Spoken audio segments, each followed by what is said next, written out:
Hello and welcome to Conscious Living. My name is Marc Caron, and today I'm coming here live from the beautiful I Am Awake Foundation Center, where they do consciousness research and a lot of really interesting work in the field of spirituality, medicines, consciousness, and transformation. I was blessed to be invited, and I'm actually broadcasting live from here today. In this episode of Conscious Living Radio, where it's going to be another spirit plant medicine focused program. And I'm happy to invite my good friend and partner of the conference, Stephen Gray. And Stephen, always a pleasure to have you here. We're going to be airing our program today on 100.5 CFRO FM in Vancouver, Co-op Radio. We're happy to have been running that program for over 15 years now locally. And Stephen, you've been a guest many times and really a co-host in many programs. So thank you for joining me in what's, I'm sure, going to be a really, really great conversation with our guest today. Absolutely. Well, Stephen, I guess, you're a man of many words today. So why don't you introduce our guest? You've done it many Sure. times, that's for sure. Yeah, happy to. Well, that's partly because I have a big heart feeling toward Chris, but also an immense amount of respect for him as a person and for the work that he's done on behalf of the rest of us in elucidating central issues of our time. So, Chris, I could ask you for a very brief synopsis of that 20-year journey, but maybe you'd allow me to stumble through it, and then you can sit back and smile and see if I got it right. Welcome to the people who are live and those who are going to join us later. Chris Bache, the story I know about Chris is that he is now a retired professor of religion and philosophy, or religious studies and philosophy, from Ohio State University in Youngstown, Ohio. And early in his career, he was always interested in mysticism and deep spiritual exploration, and he came upon the work of the legendary, psychiatrist Stanislav Grof, who pioneered a protocol for working with high doses of LSD in particular. And Chris undertook what turned out to be a 20-year journey of 73 high-dose LSD sessions following the Stan Grof protocol. Those were sessions using 500 to 600 micrograms of LSD, which, for any of you who are not familiar with that kind of calculation, that's a high dose. That protocol involves at home or in a safe, quiet space with headphones on and a carefully curated playlist. Eye shades to block out the light so that inner visions are not obstructed or mitigated, and a qualified sitter. The person that he had in this case was a therapist, and so knew what she was doing with the situation. And the following day, so he generally did these on a Saturday. And then the following day, again, following the Grof protocol, he spent basically the whole day, as far as I recall, with those headphones on again to kind of trigger memories of what was playing on the music when he had certain kinds of experiences and visions, and then meticulously transcribing all that. So Chris is the author of several books, including a book that long before I ever met him, from 20 years ago or so, called Dark Night, Early Dawn, which was a really impressive book. I really liked it. Standout book. I still have it in my shelves back here. The Living Classroom, which I have not read and hope to, because there's a new edition coming out, I believe, right, Chris? Yep. Yeah, and the incredible LSD and the Mind of the Universe, subtitled Diamonds from Heaven, which many people have read now.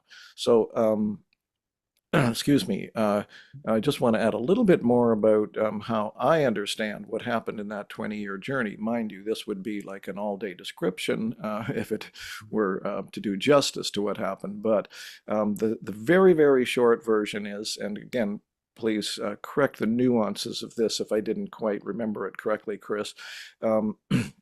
In each one of those 73 journeys, the first 2 hours was, as you described it in the book, I believe, Chris, at one point, sometimes exquisitely painful, as you had to go through the difficult process, which most of us probably would never want to go through, actually, of ego dissolution. And beyond, in a sense, beyond ego, personal ego dissolution, but letting go of any kind of identity, even as a human, as I recall. And then what happened, and again, please correct my language if I haven't got it quite right, Chris, but as I recall, and in my language, you broke out into what you have called in various ways, but one way is the vast intelligences of the universe. And believe me, folks, this is no exaggeration. The kind of material that Chris, you might say, downloaded or brought back is absolutely stunning and absolutely relevant to what's going on the planet. One of the things that's most, in my mind anyway, important and absolutely central about the things that Chris downloaded, as it were, is that especially in the I believe the latter third or so of the 20 years, he started to get increasingly clear, and I would say, or interpret it as confident messages that we are, well, he'd already heard, I guess, that we are going through as a species a death and rebirth trajectory or process that has been coming toward us for perhaps hundreds of thousand years or whatever. And excuse me, but the confidence that I just mentioned implied that in the later years, as I recall, Chris, these voices or this intelligence started indicating a greater likelihood that we would indeed somehow get through this. And that we would come out into what you might call a natural state of being on this planet. You've labeled it the birth of the future human. So there are so many questions we could ask you about that, but let me ask you a two-part question to start with. First of all, correct me on anything that I didn't quite get right. And secondly, I've been thinking a lot about this off and on. It's central to my life and where my mind wants to go. And so one thing that I'm wondering about is I think you first said you thought this process might take hundreds of years before something, the light might shine again, so to speak. But I think it was in either an email or a phone conversation in the last few months, you said you might have had to correct that to say thousands of years or more than 1,000 years. So I'm trying to keep this simple and turn it over to you. But the context of that question that I'm going to put to you is that one of the things that and I think Marc also was really tuned into, and probably you, is that there's an incredible amount of energy going on right now on the planet to try to recorrect that spiritual disconnection.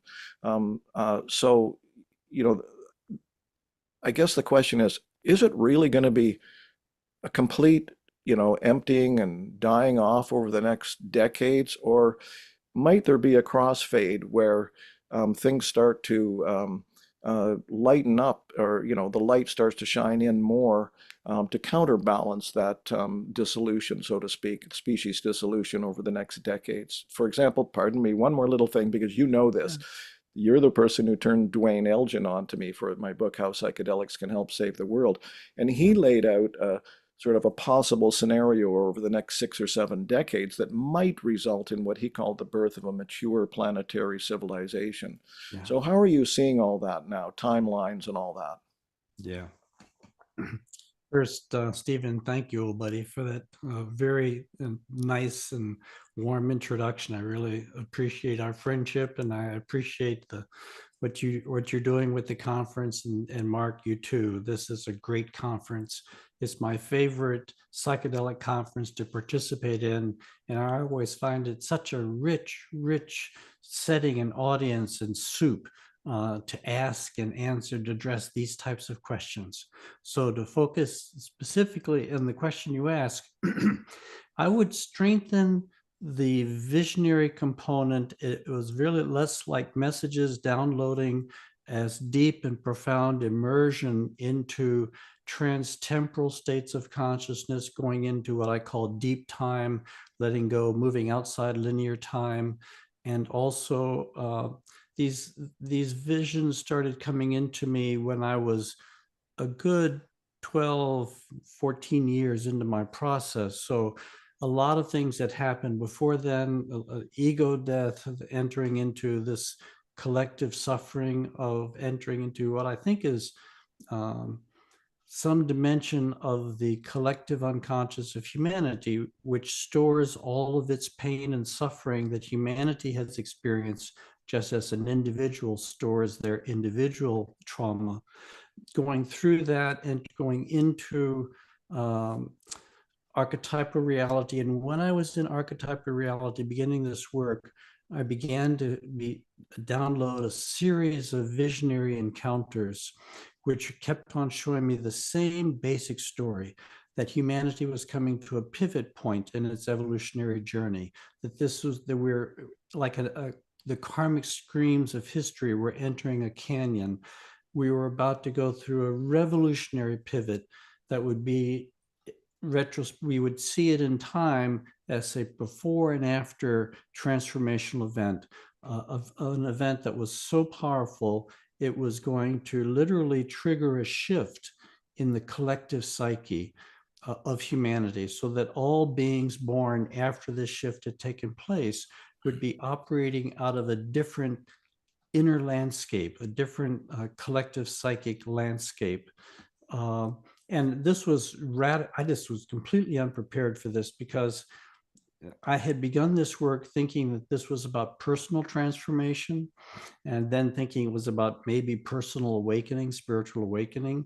But then I entered these profound collective territories, and then I began to have these visionary downloads about where the creative intelligence of the universe, or where the divine intelligence was taking humanity, where all this was going.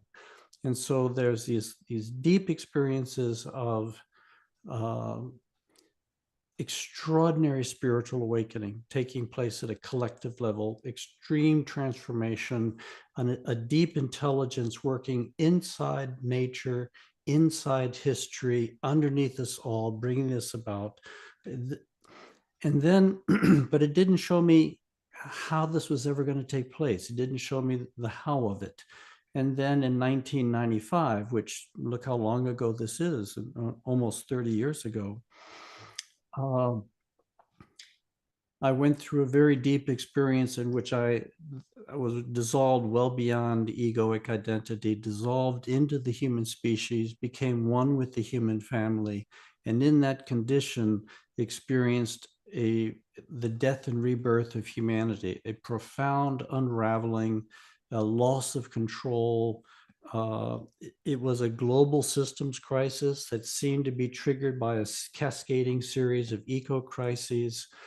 It was excruciating to experience, and it kept building in intensity.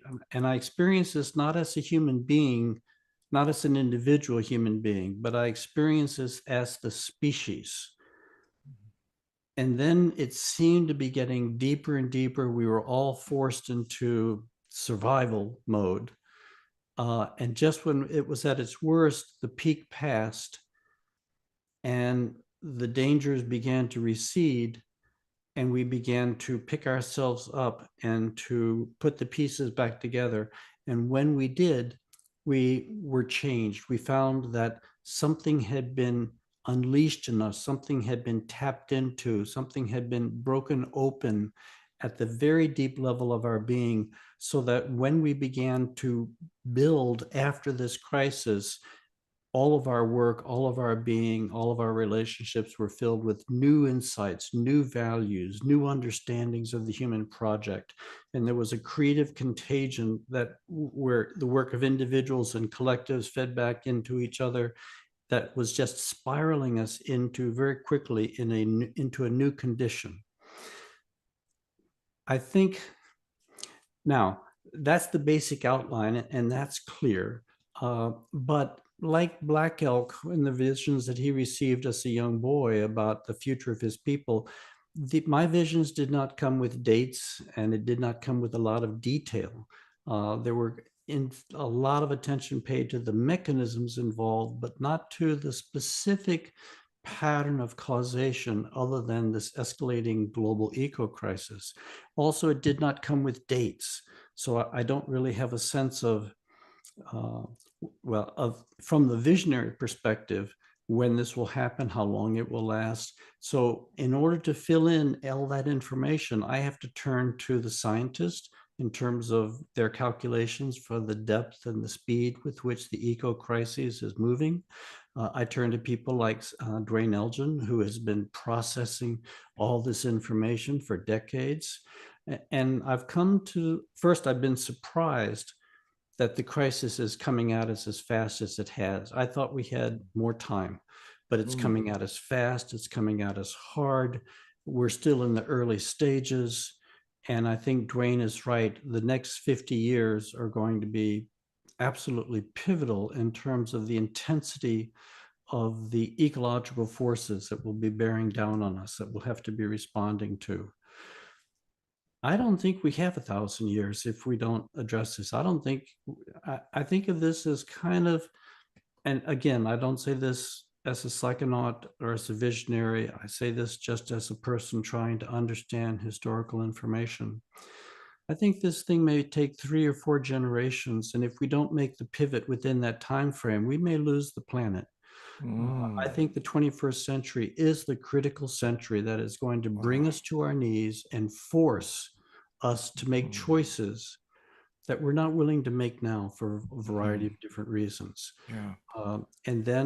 And I think this is going to be such a deep pivot.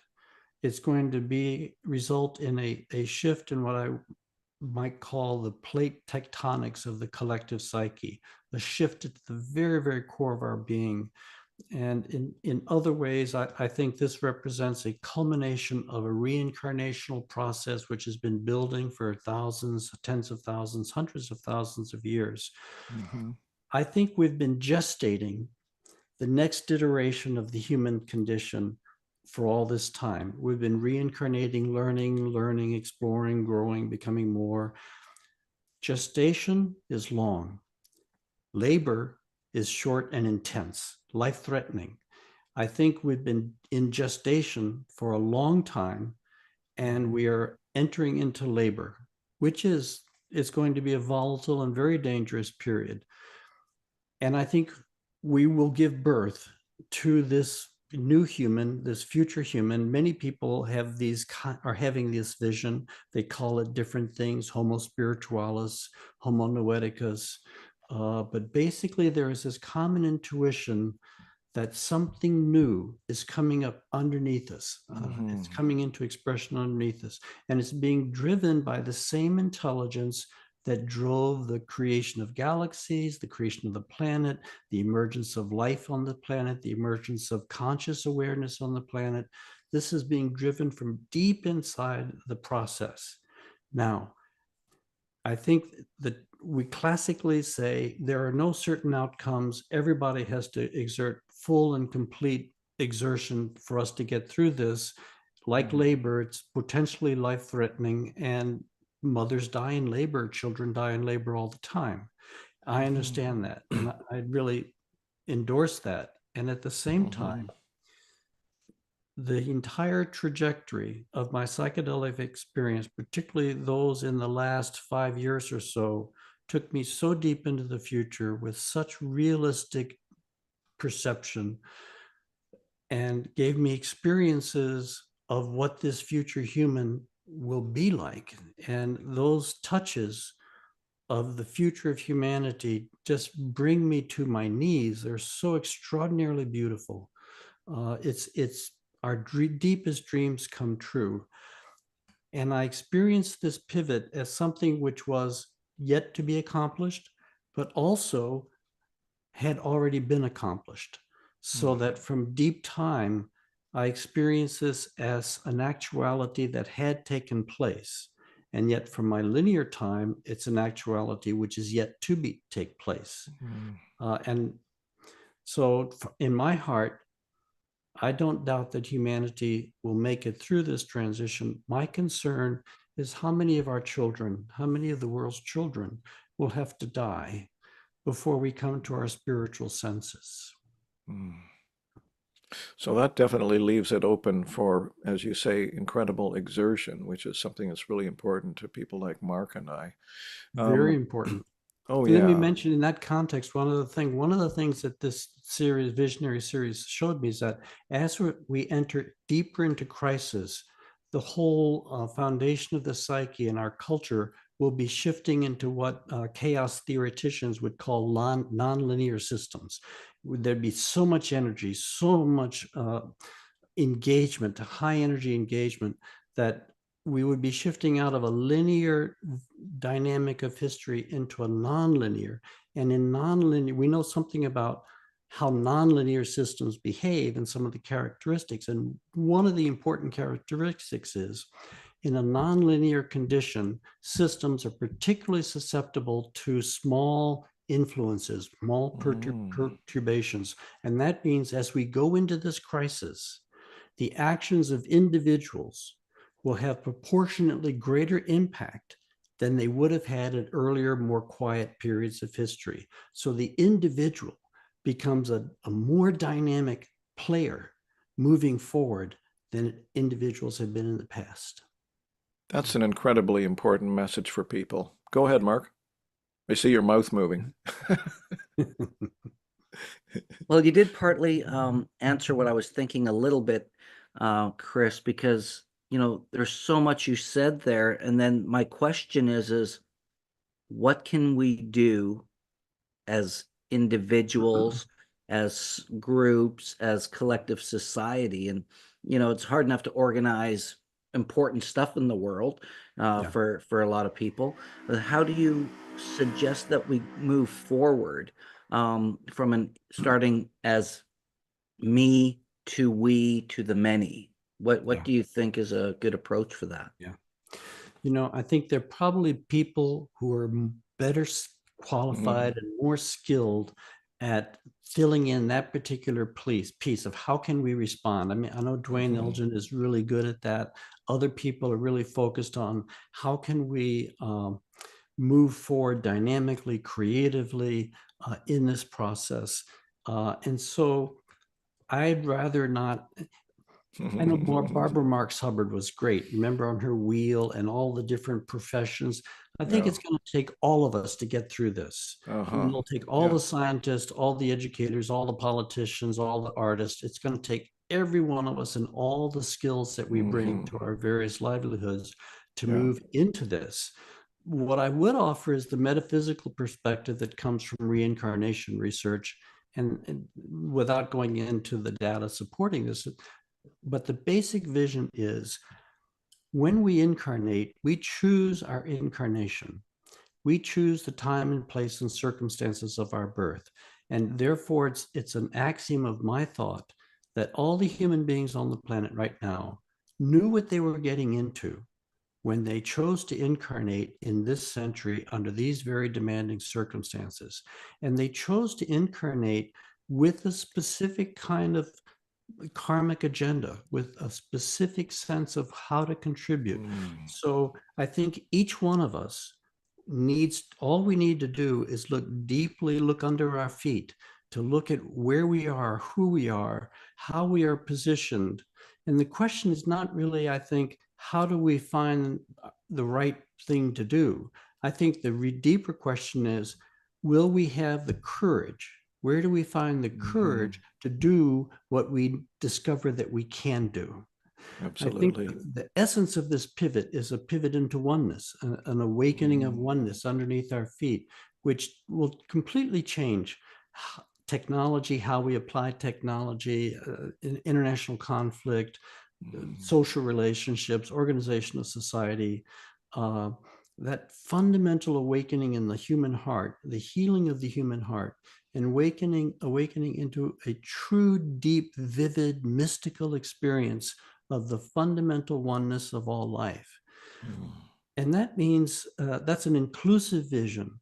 And so as we move toward that time in history, and back into ecological balance, of course, a oneness that includes all living species on the planet, the more we become the human being that is trying, that the earth needs right now, that culture needs right now, the more we accelerate the transformation of this transformational change in our own role in it. We must become the future being that earth needs. And as we do, we enter into synergistic relationship with other beings who are also working to become what the planet needs right now.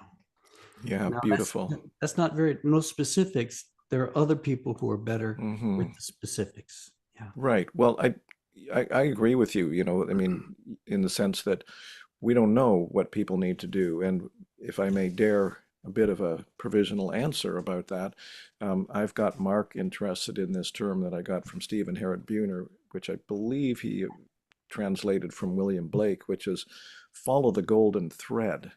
And so, obviously, I mean, I think we all know it's almost a platitude in some ways that the inner work is the foundation for moving out into the outer work, and that one would hope that if the inner work is being done properly, effectively, then you can follow the golden thread, or as they sometimes say, let go and let God.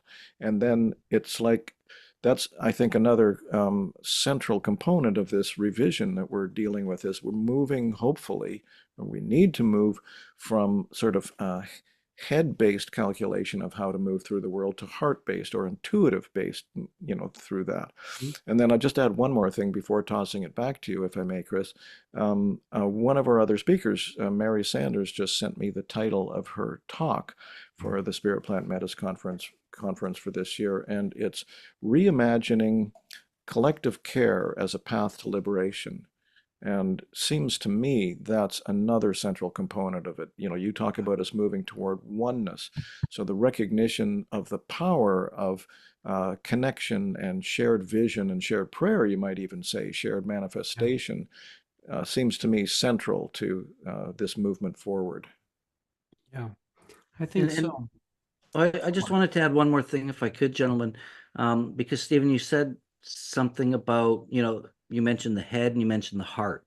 And I think it's so I know. important because we have so much wisdom and knowledge, education type knowledge, that it's when we lead that with our heart is so much more powerful because, we can just repeat what we hear, what we read, and what we learn, but in my experience, in terms of when I share, I know when I'm in my head and I'm in my heart and the difference that it makes in rapport and relating. And same as when somebody's presenting or you're working with someone, the difference between that. And it kind of reminds me of a quote that I always loved hearing that made a lot of sense, was the longest journey you'll ever take is the one between your head and your heart. Yeah. Now I would add the third piece, and that is the body, the body's wisdom. And of course, this is the context within head and heart meet. And of course, one of the reasons we're in so much trouble in terms of the planet is we're just, our theologies and philosophies have tended to aimed us away from the body, away from physical embodiment, away from the earth, and ignoring the messages that we've been getting from the earth. And so an opening of the heart at that level, an opening of the mind at a level, and an opening of our body to our body as a cell in the body of the planet. So lots of levels going on all at the same time. Yeah. Yeah, very interesting. Yeah. And to add to that, if I may, because the body, of course, is the connector between spirit and the planet, Yeah. the importance of food and what we put in our body. So, our conference called Spirit Plant Medicine, all plants have spirit, whether it be broccoli, cannabis, iboga, mushrooms, whatever it is. And the importance, I think, for us to get back to clean, nutritious food that isn't contaminated in the same way lets our body work in a much better way. And when we acknowledge this plants, the spirit of the plants, whether it be a psychedelic medicine or something psychoactive, to something that's just something to nurture our body for nutrition and health and vitamins and all the things that we need in a good way, makes that connection even more powerful. And I feel that, in so many ways, when we look at the mass population of, let's just say North America, the quality of our store-bought food is, really something Beautiful. we all need to become aware of. Yeah. So no more beer and pizza, Mark? No, well, everything in moderation, no. I have to believe, it's like, every now and again you have to have a zag. Yeah. Or not, but Yeah. you understand what I'm saying. It's just Yeah. what you put in is Of course. No, what that's you a get really out. important one, I think. Yeah. Chris, you might have things to say about that, but I'd like to try leading you in another direction, if I may, just before. Yeah. I know Mark's going to want to turn it to questions soon. You've spoken, obviously, about the birth of the future human, and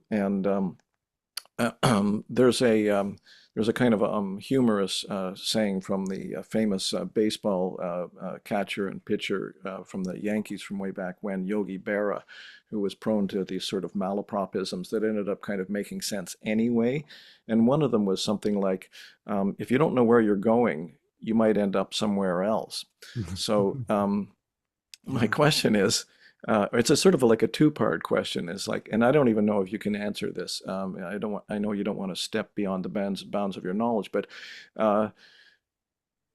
what, we've talked about this before. How would you describe what the awakened human looks like in terms of how they move in the world and so on? And what might be the kinds of signs of awakening that people might look for? And it's on this principle, if you don't know where you're going, kind of idea, right? Like, I think it is helpful, and correct me anyone if I'm wrong, but to have some kind of signposts is, what is the natural human being looking like? What is the birth of the future human, or with a future human looking like? Yeah. Well, I think our spiritual traditions have been giving us insights into what's emerging. I think all of the great saints and sages that were responsible for establishing or seeding the religions of the axial age, one of the things that drew us to them, drew humanity to them, is because we could feel a deep resonance with them. And they were kind of the prototypes, archetypal prototypes of what we were becoming. And they invited us to become what they had become.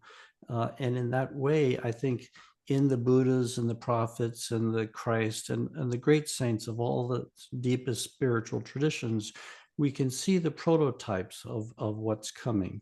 So, and the difference is, I think that some people have said, and I agree, that the age of individual enlightenment is over. Now it's collective enlightenment or death. It's a collective game. So the dynamic that's so unusual is that nature seems, at least in my experience, visionary experience, nature seems intent on awakening the entire species to really, and the entire species is going to go through what individual mystics have gone through in their individual awakening.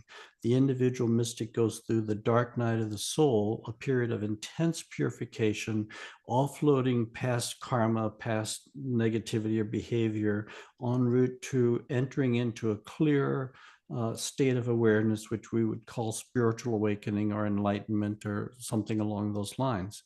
I think humanity as a whole is going through, or will be going through, is beginning to go through a collective dark night of the soul, a period of profound purification, of confronting what we might think of as the sins of our fathers, which are our sins, because we are our own fathers in this way, but going through a tremendous kind of purification process in order to clear out our basement, so to speak, in order to make us more receptive to increasing energies entering us from the spiritual dimension at this time in history. Now, another way of putting this, and it ran through my sessions, is I think the future human, I think we're coming to a pivot point in our reincarnational story. We've been reincarnating, we die, we expand to soul, we incarnate, we contract into ego, we expand to soul, we contract into ego, and we just keep this up for thousands and thousands and thousands of years. And we're learning and we're growing, and sometimes we step back and mostly we step forward, but we keep on learning and growing. And enlightenment is, the Eastern traditions have tended to see enlightenment, this culminating in enlightenment. But if we really look at what that means, and often they think they've tended to place it in a context, you become enlightened and then you can leave. You leave time and space, you leave samsara. Who wants to be in time and space when you can be in the bliss of eternity? But I think that's a short-sighted understanding of what's taking place. Now that we have a better understanding of how big the universe is, how old it is, and how complex it is, it doesn't really make much sense to think that after all these hundreds of thousands of years of evolving humanity to the point of individuated consciousness, and about just 5,000 years ago, humanity begins to sink down at that depth layer where they begin to tap into that dimension of their own mind, which is one with the mind of all living things. Just at that point, 5,000 years after we've developed writing, then when we achieve spiritual awakening, then we leave. We just leave it all behind. I don't think that's what's happening. I think now we're beginning to have a deeper understanding, and that is we've been reincarnating, and I think we are at a time when all of our former lives are beginning to come together. They're beginning to come to us, and as they come together, they bring forward, of course, all their unfinished business, which becomes our unfinished business. And this is happening collectively. And when this process reaches critical stage, at least this is how it unfolded in my session. So I asked the listeners' indulgence. There was a time when all my former lives started coming into me fast and furious, and they were fusing. And I've done a lot of past life therapy work, so I'm familiar with a lot of them, but they were just coming in, and then they seemed to fuse. They hit a critical mass. And when they hit a critical mass, there was an explosion of diamond light out of my chest. And it catapulted me into a state of consciousness where I was an individual, but an individual beyond any frame of reference that I had ever imagined before. And I think what I was being shown or taken into was what happens to an individual when they reach this turning point in their evolutionary journey, where all of our former lives come together and fuse, and a new identity is born. And this identity, I think, is the identity of the soul, but it's not the soul that we encounter after we die. It is that, but it's the soul in a human incarnation, in the earth, in the body. And this is what I call the birth of the diamond soul. That is, I think the future human will be a human being where the operating identity will not be any individual private identity, not a 100-year-old identity, but it'll be a 100,000-year-old identity. We will have a sense of ourselves, a living conscious memory of ourselves as a being that's been living in and out of time for thousands and thousands of years, and a being who is just larger, has a deeper sense of themselves, a deeper sense of relationships with other human beings, because if they remember their former lives, they remember their relationships that they were all involved in. And as we have been male, female, we've been every race imaginable, every religion imaginable, and all of these differences are coming together and fusing to produce an individuality that holds all of that as an integrated, harmonious singularity. Okay? That, I think, is the best take I have on the future human. And I can tell you that when I was taken toward the end of my journeys into the deep time and was given the grace of experiencing this new archetype, this future human, it moved me to tears. It was so beautiful. I mean, picture a humanity completely healed of all the wounds of history, completely healed of all the divisions that we've etched in history. A humanity with an open, expansive, compassionate heart, like the best of the saints through history. A humanity with their consciousness open into deep communion with the creative intelligence of the universe, with fewer interfering bardo echoes, shadows in the way, and a human being who is deeply committed to being in the body, not trying to get out of time and space, but living increasingly strong, focused, intentional life, an integration of spirit and matter inside their physical existence. Wow. That's kind of the bit. That's what has been coming into me. That's what I have to offer. That was absolutely beautiful, Chris. You know, I think I'm gonna play this back to myself with headphones on just before bedtime for a beautiful bedtime story. And before We Mark, are. Yeah, we are in a before, beautiful story. We really are. It is extraordinary. Hard times ahead, but deep, deep beauty coming to we us. need that kind of encouragement, Chris. Yeah. This is such a Yeah. gift that you offer to people, you know. It puts me in mind of something Bishop Desmond Tutu once said, that is, the problem with most people is they don't believe in the possibility of possibility. We need people to take heart, huh? We need people to believe that what they do, as you say, matters more than ever, right?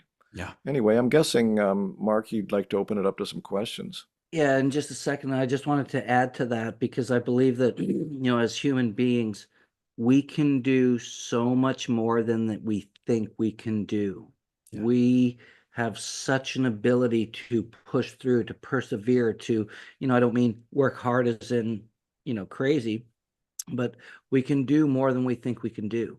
And it's by pushing that limit, by pushing ourselves is how we build the muscles. You don't go to the gym, build muscle with light and few reps. You've got to push through the pain and the challenging, the things that are making it build.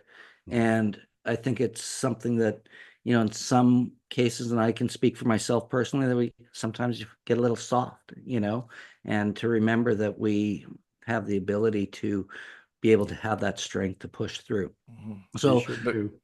before we go to questions, I have one question that some people may be thinking. I don't know if anybody will ask, and I know I've asked this question of you before, Chris, but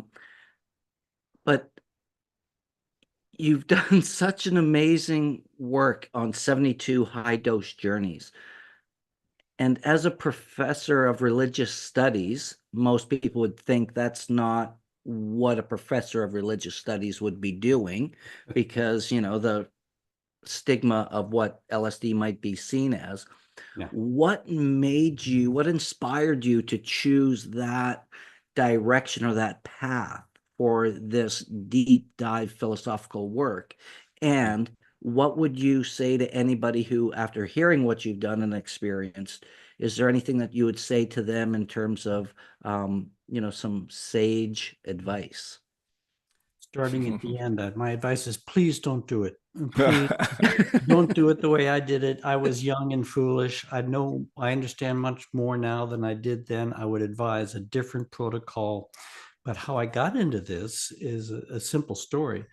I came out of graduate school kind of an atheistically inclined agnostic in philosophy of religion, but I'd had a lifelong, passionate desire to ask the big questions and to seek the big answers. I mean, I really wanted to understand how life works, what's going on, why is life filled with so much suffering?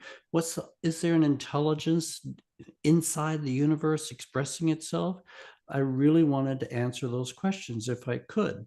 And right after I finished graduate school, I met the work of Stan Grof, and his book, Realms of the Human Unconscious, changed my life, and very quickly was followed in 1980 by his manual, LSD Psychotherapy. And I knew I wanted to do this work. I needed to do this work. I don't like breaking the law, but I went underground, basically, and part of the transitional underground generation that did this work. And I started doing the high dose work first as a matter of efficiency. That is, I was still thinking it was a personal model, and I knew the sessions would be more intense, but it would churn up more of my psyche. And I would, if I could manage the intensity, I would clean up my shit faster and I'd get to enlightenment faster. Turns out all my assumptions were wrong. It's not about personal. And when you work with high doses, you activate a larger piece of the fabric of existence. And what may begin as your individual transformational process becomes part and parcel of humanity's larger collective transformational process. But then when I began to understand some of this 3 or 4 years into the process, I found that I had developed a taste for working with high doses. I was able, my constitution was wired such that I seemed to have the ability to get very large and spacious. And very importantly, I had the ability to contract safely at the end.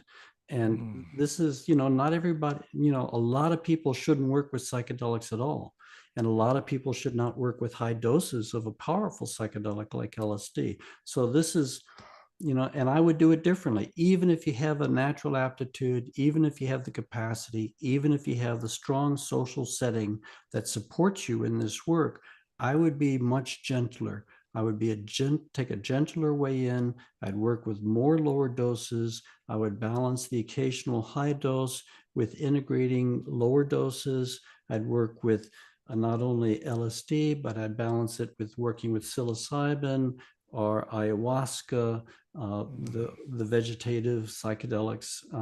So there's just a lot of things I would do differently. Yeah. But you can't answer this question, of course, because it's the road not taken. But just speculatively, would you have been able to bring back such deep and powerful information had you not put yourself through this fire? I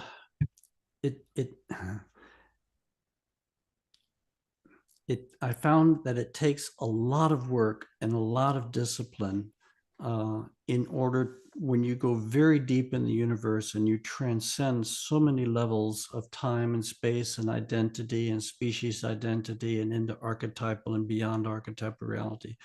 You're breaking into so many layers of new territory that it's very hard to stay conscious at those levels. And often people only bring back pieces. But if you work consistently and with discipline, you can learn how to stay conscious at those levels, and you can bring back more and more.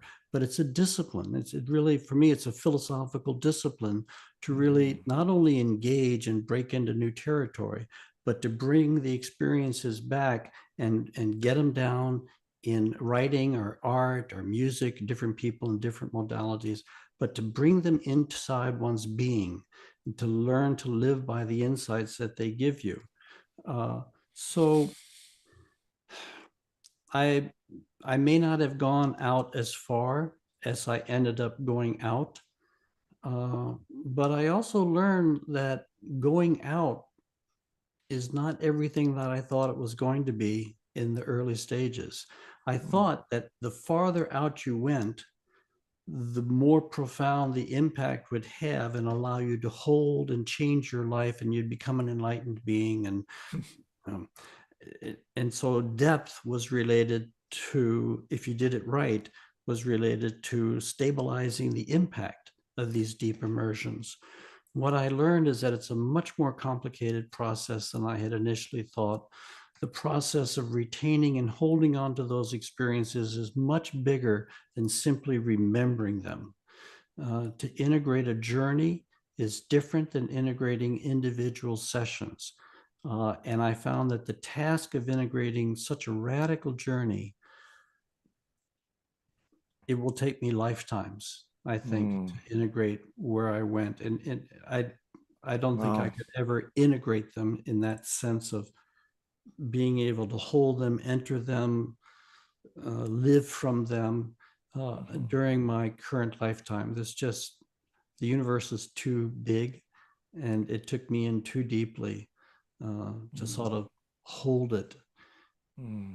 Well, I thank you deeply knew. for having done that work for us. Anyway, I know you didn't start out to do it for, quote, us, but Yeah. it turned out that way.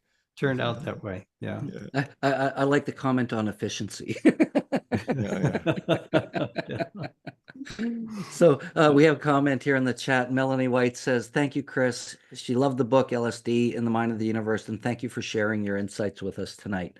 And I think that'd be a great segue for those of you watching online, maybe just the live streams after the fact, or even live right now. We have a studio audience here in our Zoom where we're going to take some questions. We do have a question here from Jacob.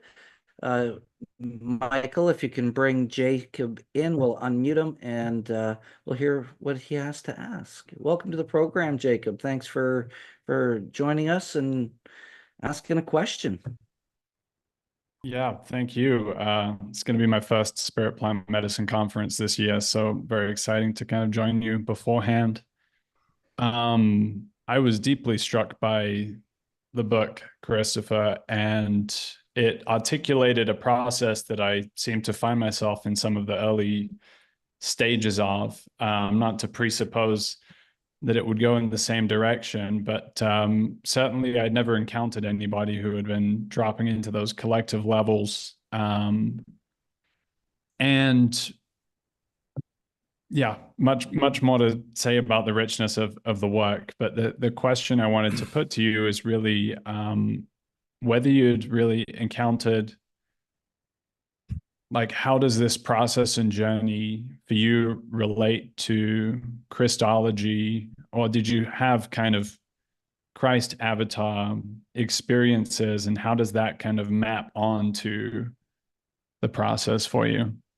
Yeah. Interesting question, Jacob. There have been two religious traditions or spiritual traditions that have had the largest influence on my life. The first was Christianity, and the second is Buddhism. And I also taught world religions for decades. And so I spent semester after semester going around the planet in my mind with my students, doing a Houston Smith kind of journey in and out of the world religions. And they just all became passionate lovers for me. And each one of them taught me so much.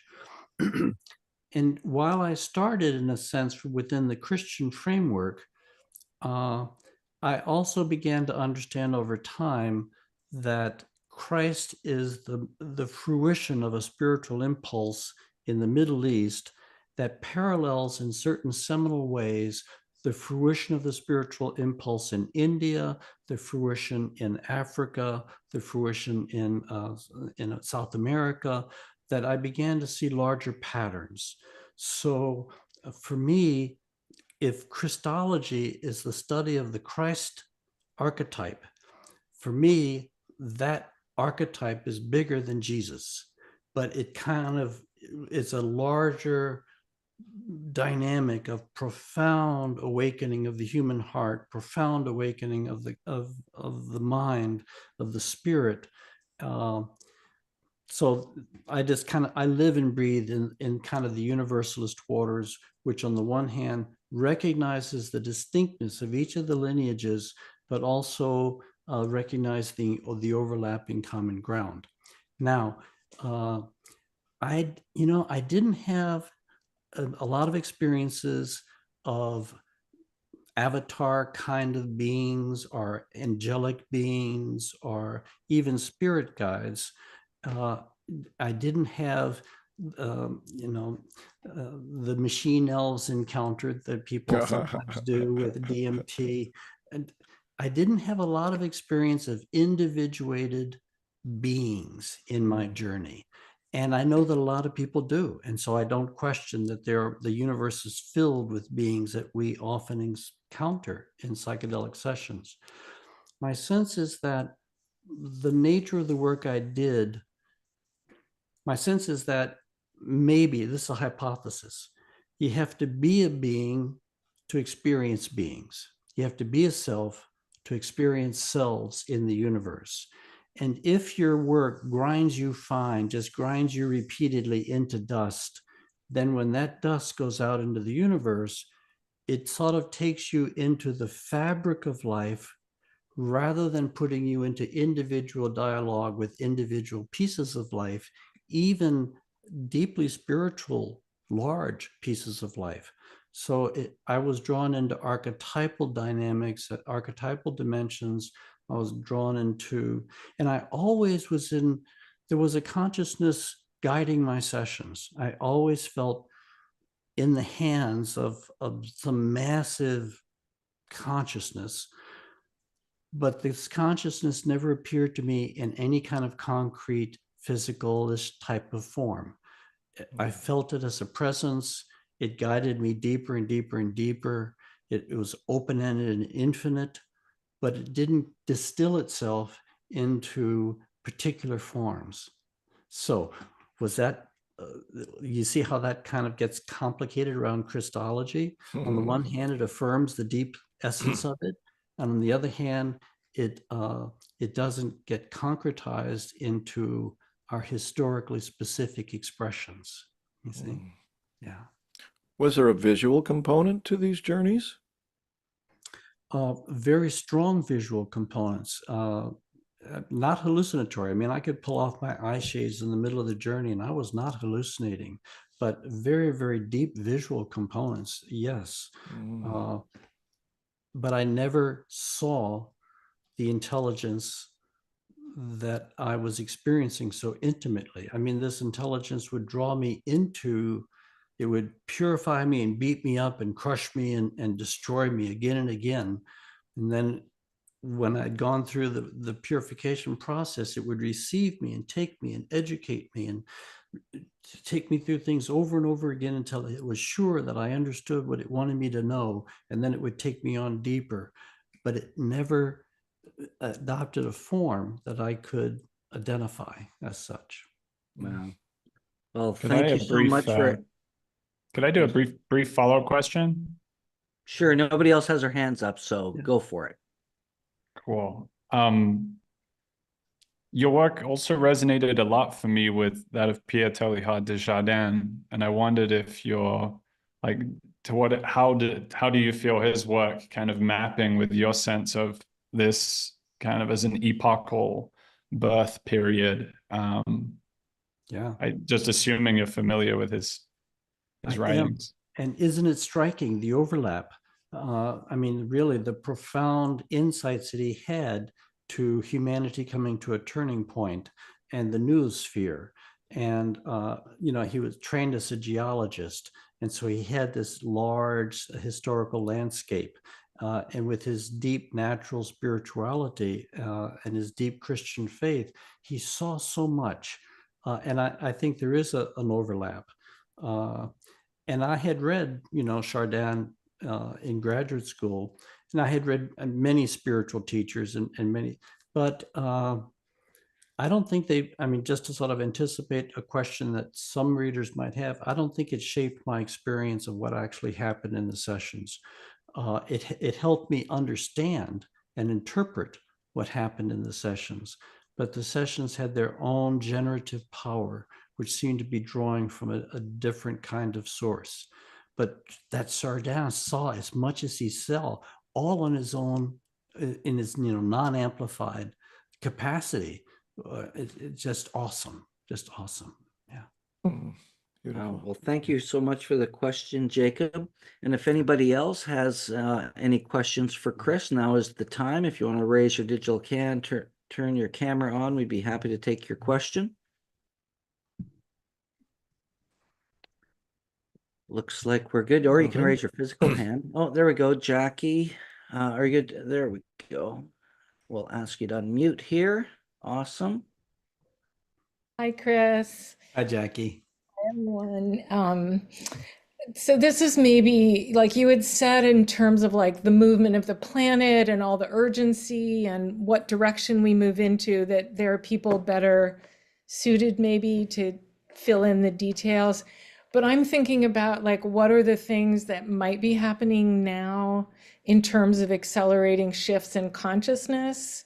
Like, are there things, are psychedelics part of that? You know, Stephen's book, Can Psychedelics Help Change the World?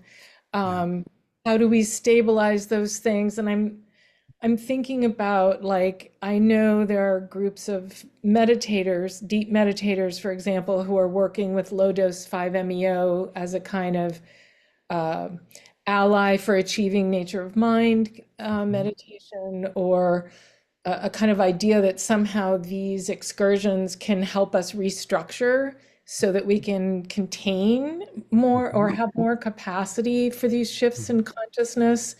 Um, so I'm just curious your thoughts on that. Like, not that I know, of course, you can't advocate that everybody go do psychedelics, but just what your thoughts are. Like, if you had a workshop, what would you train people to do? Well, first, I just want a big yes to everything you're saying. I think we're all hardwired into the collective psyche. I mean, we are truly embedded. Our individual life is a cell within the life of our species, physically, at a physical biological level, and also at a mental level, spiritual level. So everything we do registers in the collective psyche, and the collective psyche shapes everything that we do. I mean, it creates the structures and the territory.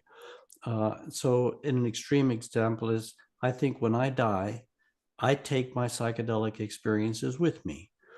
But I also think that the species mind keeps it too, because I was a human being when I had these experiences, so they become part of the human family of experience, and therefore they continue to, even if I never reincarnated again, these experiences would be alive within the human family. And this is true for all of us. Everything we're doing continues to live. So the harm that we bring into life registers in the human family. The healing that we bring into life, the insights that we bring, the care and compassion that we bring, all kind of infuse the network of life that is the human family and beyond the human family. So yeah, I think that when we work, as the spiritual traditions tell us, there is no such thing as private spiritual practice. So, you know, the first thing you do in Buddhist tradition, when you do a practice, is you cultivate bodhicitta, or the desire to save or to help all sentient beings. And the last thing you do at the end of the practice is you distribute the merit to all levels of being, all 6 levels of the bardo, to all levels. So you're constantly, the trap that we can get caught in is to think that it's all about some personal enlightenment or personal exercise. And the spiritual traditions are telling us just the opposite. It's not about you, dummy. It's about all of us. You know, it's all of us. So open your heart, open your mind, let the pain in, bring the healing out. And when we do that, I think we can just trust that everything we're doing is being conserved and used by the other beings who are alive at this point in time.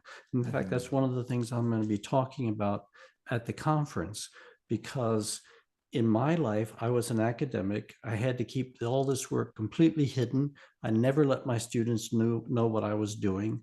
I was always, you know, that was a private part of my life. But I found that my students began to be activated by my psychedelic work.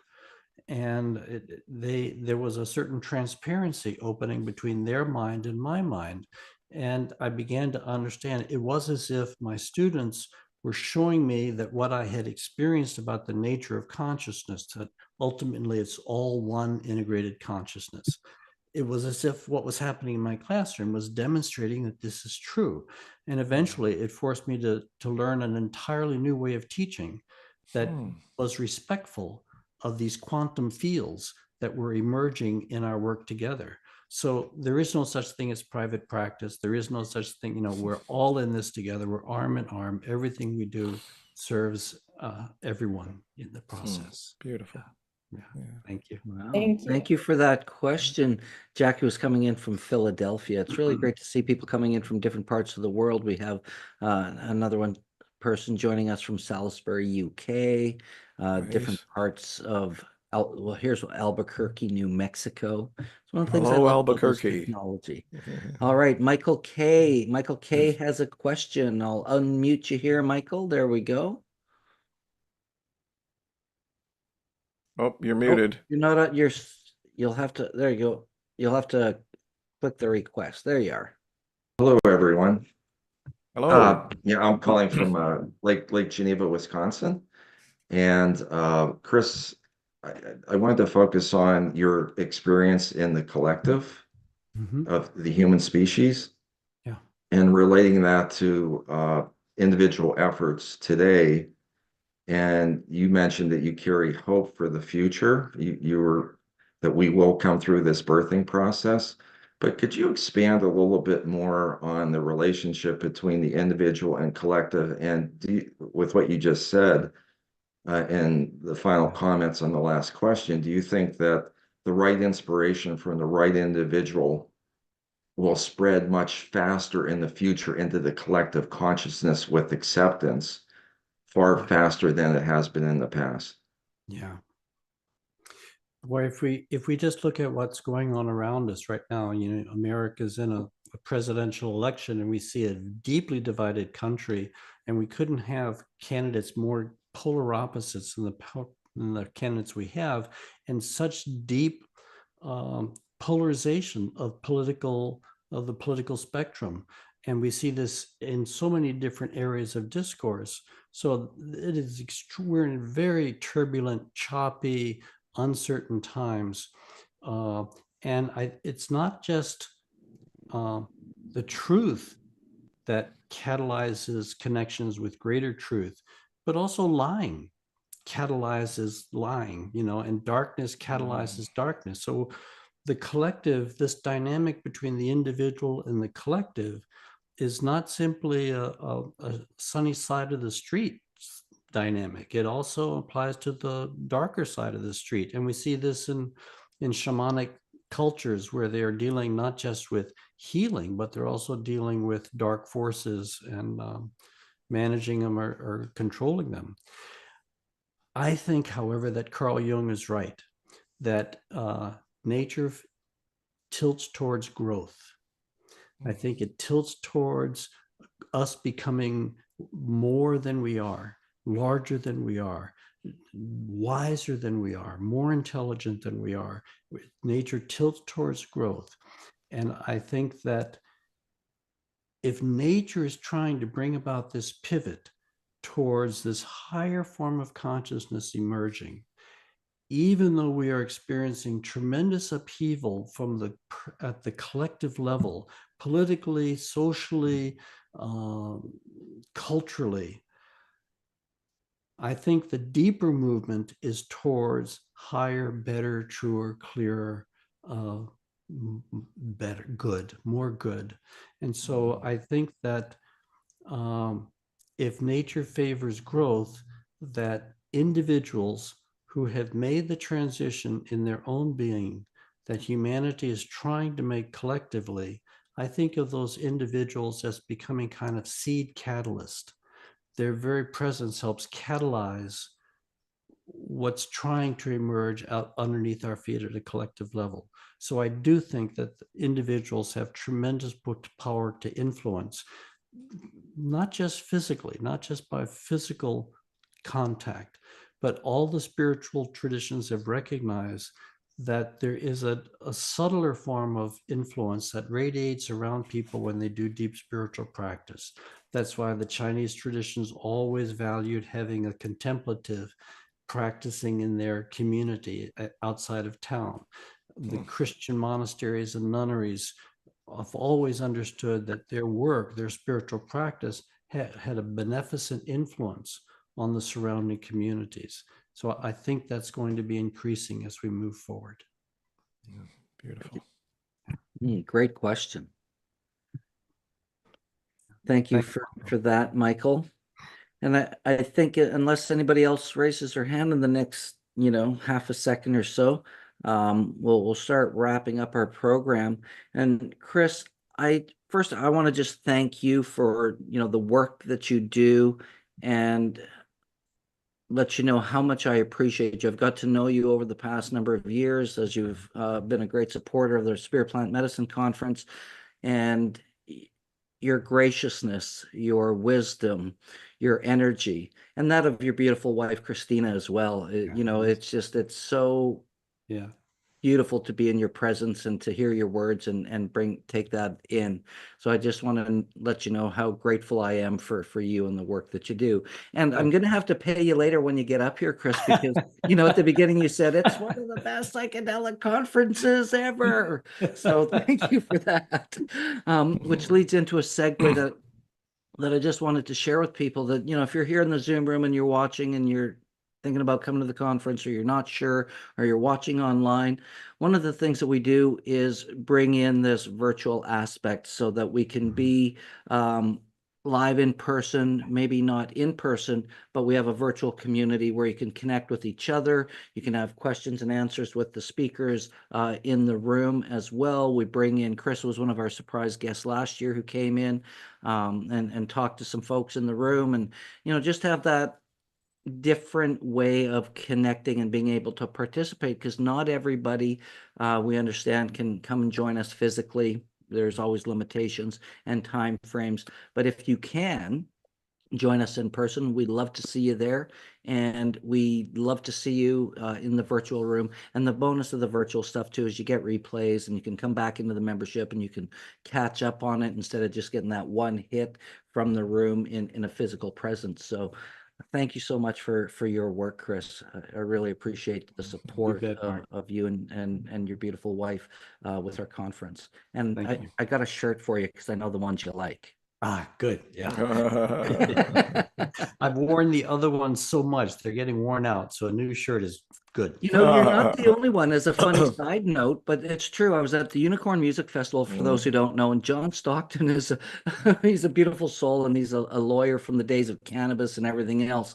And I hadn't seen him for a while. And he comes up to our tent and stuff at the conference, and he's wearing the same shirt, the green tree shirt. And like you said, Chris, it was all worn out. He loved it. It was one of his favorite shirts, so we had to set him up with another one. It was just a funny story as a sidebar for that. But if there's anything that you want to add, Stephen or Chris, before we wrap it up, that would be great. Well, excuse me. I'm assuming you'll say a little bit more about ways that people can join the conference, Mark. But also, I have a particular question for a friend of mine who lives in Switzerland and wanted to catch this interview.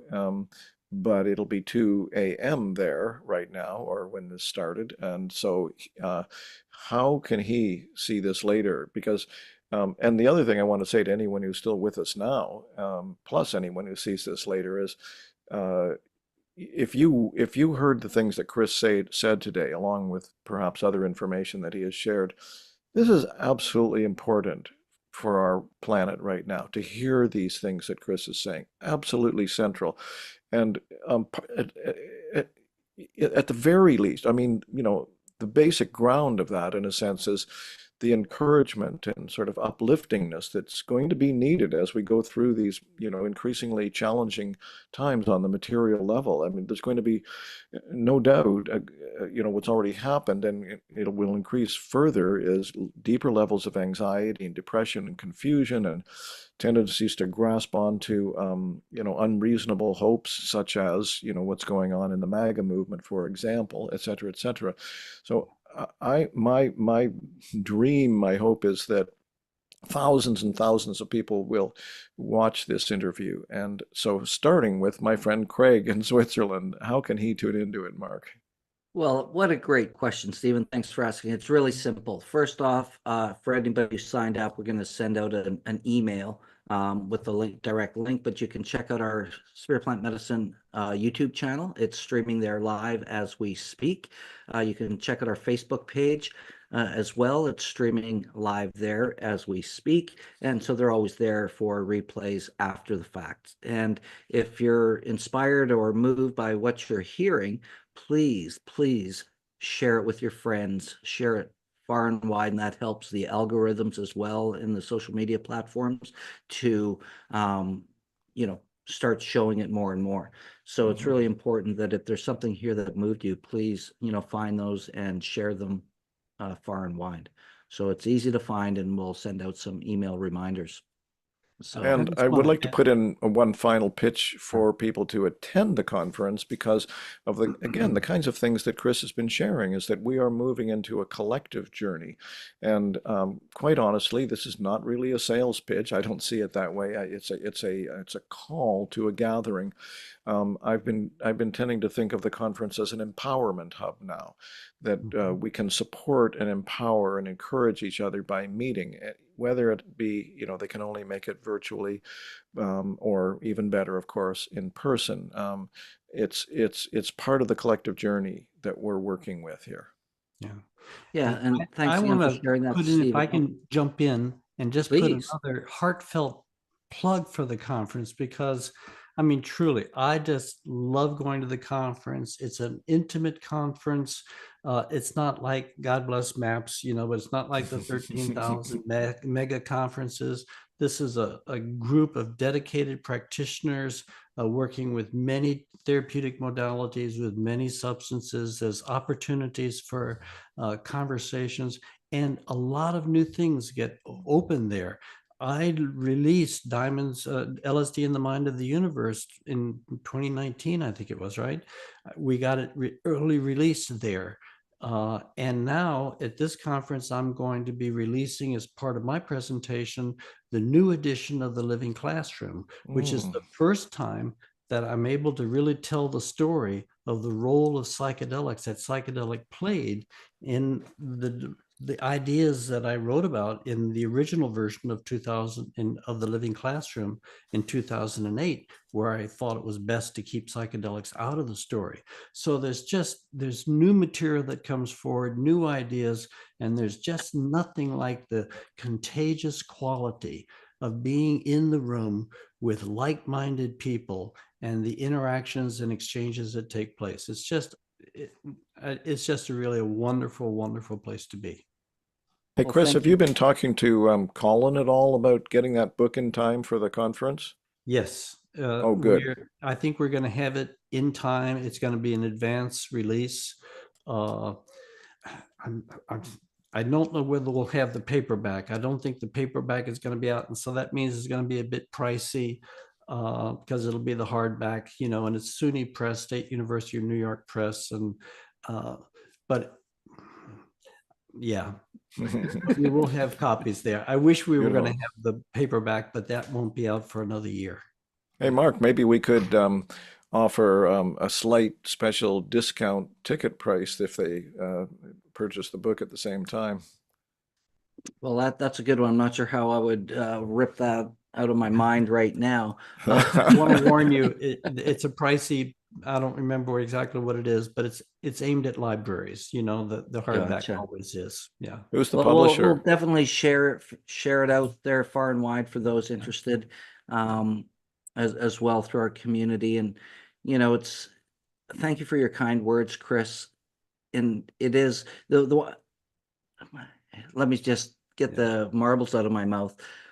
It's not really a conference. We just call it a conference. It's a ceremony. Yeah. And then we kind of put a conference inside of it, right? So it certainly is a community-based gathering. And I'm blessed to be here today at the I Am Awake Foundation. And this is a story about Chris and Jen and the work that they're doing in consciousness research and exploration. And they met at the Spirit Plant Medicine Conference in 2019.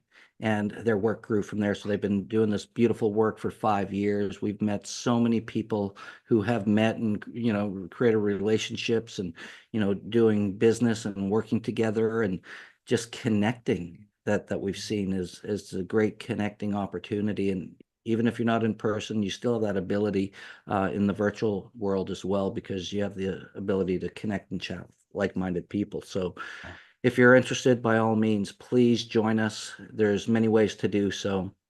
And we'd love to see you there, whether virtually and, of course, in person. There's always room.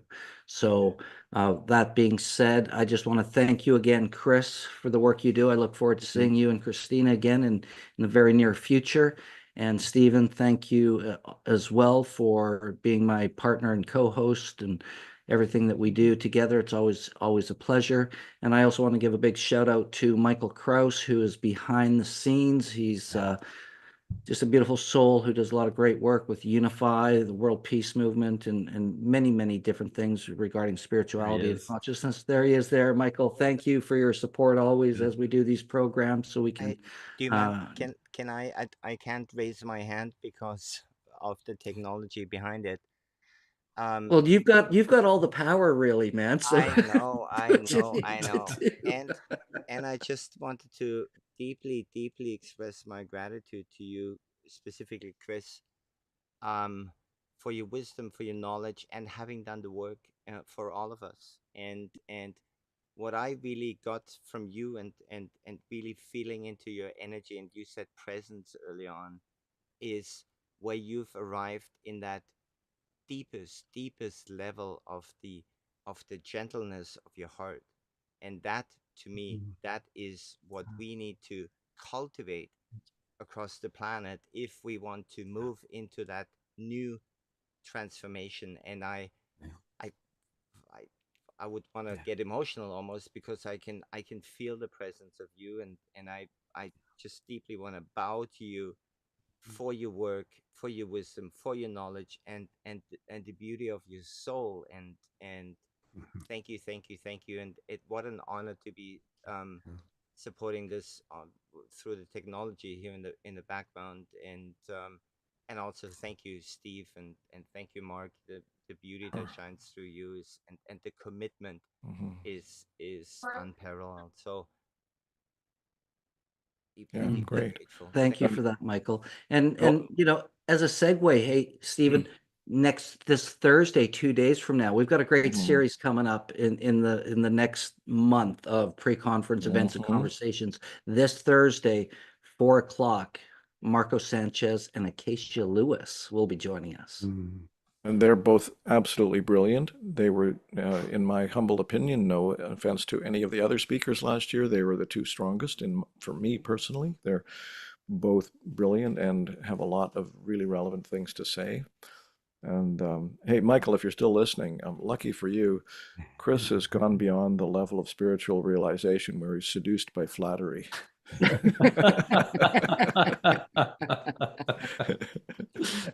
And then lastly, hey, next Doblin. Tuesday, a week from today, Rick Doblin from Matt. All right. Way to go, Rick. Yeah. And then I think the following Thursday after, we have Soy Keen. Soy Kene. Actually, we have to talk about that.